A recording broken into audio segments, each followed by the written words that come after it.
Hello everyone, welcome to your very own favourite education channel जियोस। तो आज हम अपने chapter metals and non metals को कंटिन्यू करने वाले हैं और आज ये हमारी जो लेसन है उसका 4th लेक्चर होने वाला है। इसमें हम आयंस के बारे में पढ़ेंगे। आयंस के टाइप्स कितने होते हैं, आयंस क्या होते हैं, इसके टाइप्स के बारे में हम डिटेल में पढ़ने वाले हैं। So let's start. तो आयंस क्या होते हैं, बेसिकली आप इसको समझिए। अगर हम इसको एटम से समझे, मान लीजिए मेरे पास सोडियम है Na। अब Na के पास कितने इलेक्ट्रॉन्स होते हैं ये पता करने के लिए हमें चेक करना पड़ता है इसका एटॉमिक नंबर कितना है। तो इसका एटॉमिक नंबर कितना होता है, 11 होता है। अब इसका मैं इलेक्ट्रॉनिक कन्फिग्रेशन अगर करूं तो 281 आता है, ठीक है। अब जितना हमारा एटॉमिक नंबर होता है उतने ही उसके अंदर प्रोटॉन्स पाए जाते हैं, उतने ही इलेक्ट्रॉन्स पाए जाते हैं। इसका मतलब सोडियम के अंदर 11 ही इलेक्ट्रॉन पाए जाएंगे और 11 ही प्रोटॉन पाए जाएंगे। यानी कि अभी ये न्यूट्रल स्टेट में है क्योंकि 11 पॉजिटिव चार्ज और 11 नेगेटिव चार्ज एक दूसरे को नलीफाई कर देगा, एक दूसरे को कैंसिल आउट कर देगा। तो यहाँ पे जो हमारा टोटल ओवरऑल चार्ज आएगा वो हमारा 0 आएगा। इसलिए ना तो इसके ऊपर पॉजिटिव चार्ज है और ना ही नेगेटिव चार्ज है। लेकिन अगर इनमें से ही हमारे पास जो प्रोटॉन्स की संख्या है वो बढ़ जाए या फिर इलेक्ट्रॉन की संख्या कम हो जाए तो नेट चार्ज क्या आ जाएगा, नेट चार्ज फिर हमारा न्यूट्रल नहीं रहेगा।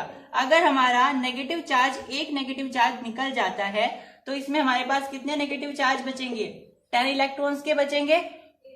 लेकिन हमारे पास प्रोटॉन कितने हैं, 11 है। तो नेट कितना आया, पॉजिटिव आया। तो अब इसके ऊपर जो ओवरऑल चार्ज आएगा वो पॉजिटिव आ गया।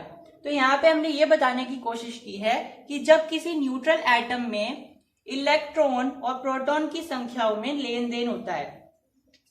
लेन देन का मतलब क्या है यहाँ पे कि अगर प्रोटॉन की संख्या ज्यादा हो गई या इलेक्ट्रॉन निकल गए तो उस पर ओवरऑल चार्ज फिर बदल जाएगा, है ना। अगर वो अपने न्यूट्रल फॉर्म में है तो फिर वो स्टेबल फॉर्म में होता है। जैसे Na है, ये स्टेबल फॉर्म में है। लेकिन जैसे इस पे चार्ज आ जाएगा तो ये अनस्टेबल हो जाएगा, या हम बोल सकते हैं वो एक्साइटेड हो जाएगा। वो चाहेगा कि मैं किसी से रिएक्ट कर लूं और किसी के साथ रिएक्ट करके कोई कंपाउंड बना लूं, ठीक है। लेकिन अगर ये अपने न्यूट्रल स्टेट में है, मतलब Na में है, तो ये अपने स्टेबल स्टेट में होगा, ये किसी से रिएक्ट नहीं करना चाहेगा।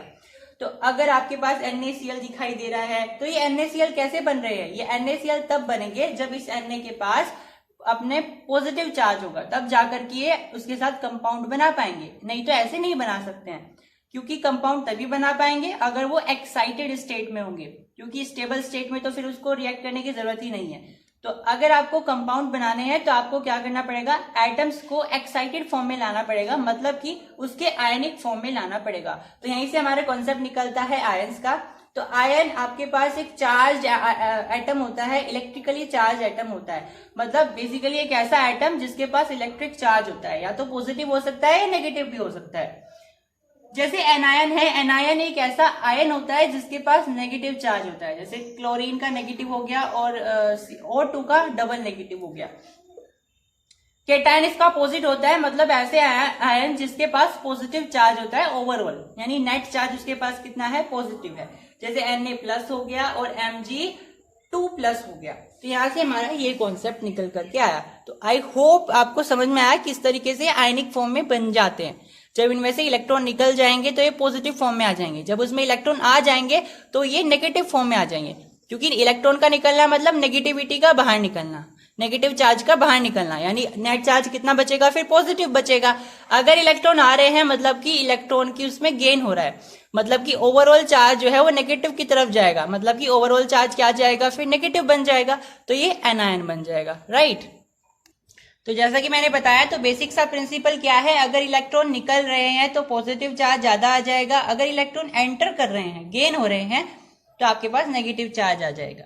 तो यहाँ पे हम कैटायंस का फॉर्मेशन देख रहे हैं, यानी कैटायंस कैसे बनते हैं। कैटायन मतलब जिसके ऊपर पॉजिटिव चार्ज होता है। तो Na+ कैसे बनेगा, Na+ बनेगा जब आप न्यूट्रल Na में से, यानी सोडियम में से एक इलेक्ट्रॉन निकाल दोगे तो वो Na+ बन जाएगा। मैग्नीशियम+2 कैसे बनेगा, अगर आप मैग्नीशियम में से 2 इलेक्ट्रॉन निकाल दोगे तो वो Mg2+ निकल जाएगा। यानी चार्ज कितना आएगा, जितने इलेक्ट्रॉन आप निकालोगे उतना ही ओवरऑल उस पर चार्ज आ जाएगा।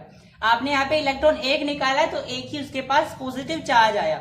आपने इसमें 2 इलेक्ट्रॉन निकाले तो इसके पास 2 पॉजिटिव चार्ज आए। एल्यूमिनियम में आप 3 इलेक्ट्रॉन निकालोगे तो एल्यूमिनियम के पास 3 चार्ज आ जाएगा। ठीक है, अगर आप ऐसे यहाँ पे इलेक्ट्रॉन ऐड करोगे तो उसके पास नेगेटिव चार्ज आ जाएगा। मतलब आप इलेक्ट्रॉन निकाल रहे हो तो पॉजिटिव चार्ज आएगा, अगर आप ऐड कर रहे हो तो नेगेटिव चार्ज आ जाएगा। उतना ही आएगा जितने आप इलेक्ट्रॉन निकालोगे या गेन करवाओगे। अब ऐसे ही यहाँ पे एग्जांपल्स लिखे हैं एनायंस के फॉर्मेशन के लिए। तो यहाँ पे क्लोरीन का लिखा है, अगर आप क्लोरीन में 1 इलेक्ट्रॉन मिला दोगे तो उसके पास ओवरऑल चार्ज भी नेगेटिव का 1 ही आएगा। O2 में अगर आप 2 इलेक्ट्रॉन निकलवाओगे तो O2 माइनस आएगा, N में 3 इलेक्ट्रॉन निकालोगे तो N3 माइनस आ जाएगा। अब ये नहीं है कि इसमें आप 3 क्यों निकाल रहे हो, 2 क्यों नहीं निकाल पा रहे हो, है ना। इनका पहले से ही फिक्स होता है क्योंकि इनकी वैलेंसी ही इस तरीके से बनाई गई है। जैसे आप क्लोरीन का देखोगे तो क्लोरीन के वैलेंस शेल में 7 इलेक्ट्रॉन होते हैं, तो इसको कितने की जरूरत है, 1 की जरूरत है ना, 1 इलेक्ट्रॉन की। तो उसे 1 ही तो यहाँ पे मिला यहाँ पे, तो उसके पास क्लोरीन नेगेटिव चार्ज आ गया।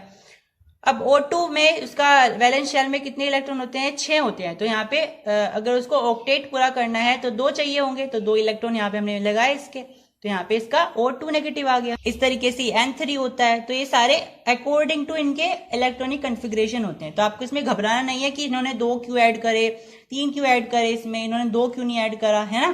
तो आप इलेक्ट्रॉनिक कन्फिग्रेशन से पता कर सकते हो। चलिए अब पढ़ते हैं आयनिक बॉन्ड के बारे में। जैसा कि मैंने आपको बताया भी था आयनिक बॉन्ड क्या होता है।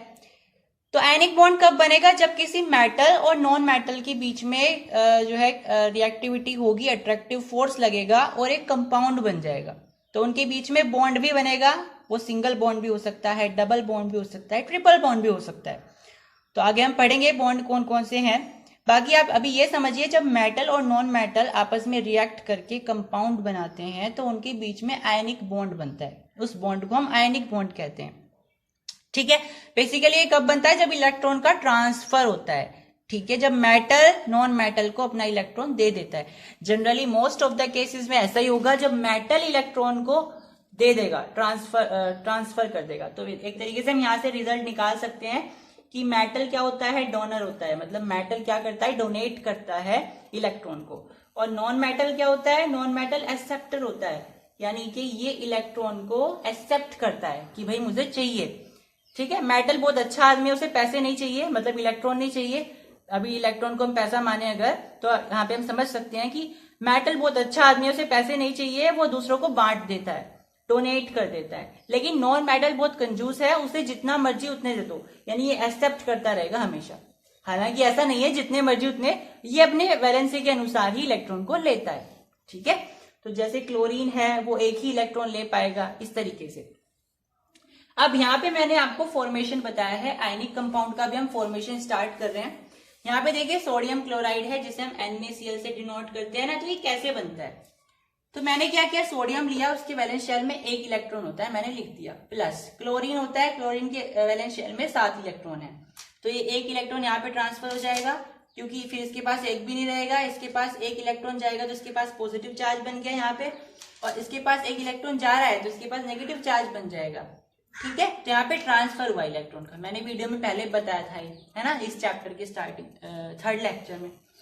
तो यहाँ पे बेसिकली हो क्या रहा है, यहाँ पे सोडियम के पास 1 इलेक्ट्रॉन था, उसके में रिएक्ट करवाना है क्लोरीन से जिसके पास 7 इलेक्ट्रॉन है। तो इससे स्टेबल होना है, इसे भी स्टेबल होना है, तो ये अपना इलेक्ट्रॉन इसे दे देगा, इसके पास ओवरऑल नेगेटिव चार्ज आ जाएगा, और क्योंकि ये इलेक्ट्रॉन दे रहा है तो इसके पास पॉजिटिव चार्ज आ जाएगा। अब क्योंकि इसके पास भी पॉजिटिव का 1 ही चार्ज है, सोडियम के पास भी और क्लोरीन के पास भी नेगेटिव का 1 चार्ज है, तो एक दूसरे को कैंसिल आउट कर देंगे। तो आप इसको सिंपली NaCl भी लिख सकते हो, ये लिखने के बजाय कि Na+Cl- लिखने की बजाय आप इसको डायरेक्टली ये भी लिख सकते हो NaCl, क्योंकि ओवरऑल चार्ज जो है इसका कैंसिल आउट हो जाएगा।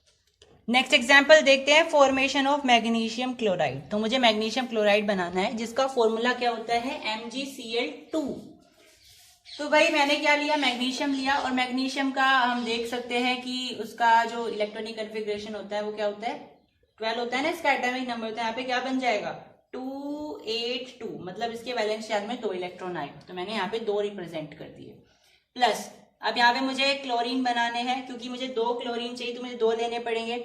तो अब यहाँ पे क्या होगा, इसमें भी 7 इलेक्ट्रॉन, इसमें भी 7 इलेक्ट्रॉन, वही सेम प्रोसेस है, इसको अपने 8 पूरे करने, इसको 8 पूरे करने।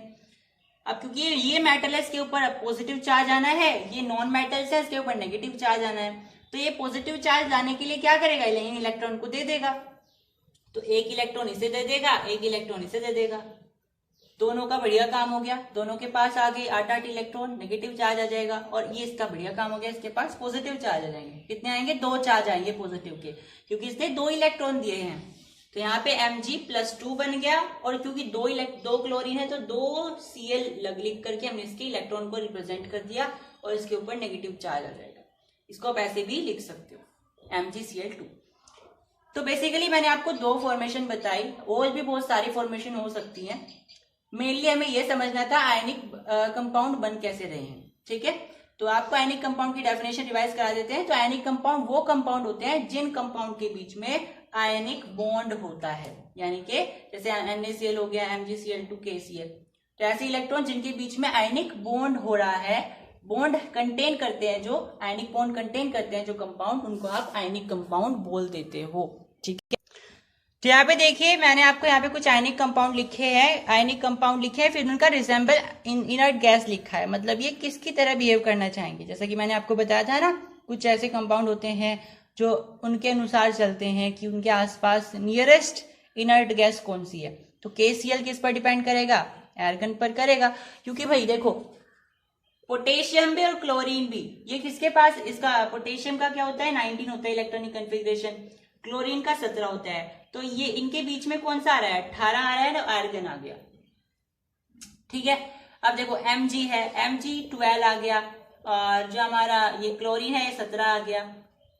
अब इनमें से देखो नजदीक किसके साथ पड़ रहा है, अब 12 किसके नजदीक है, 18 के है या 10 के है, तो किसके है, 10 के है। तो यहाँ पे नियोन आ गया। अब यहाँ पे ये कैल्शियम है, तो कैल्शियम नजदीक किसके है, 18 वाले के है, यानी कि आर्गन के है, क्योंकि आर्गन का जो एटॉमिक नंबर होता है वो 18 होता है।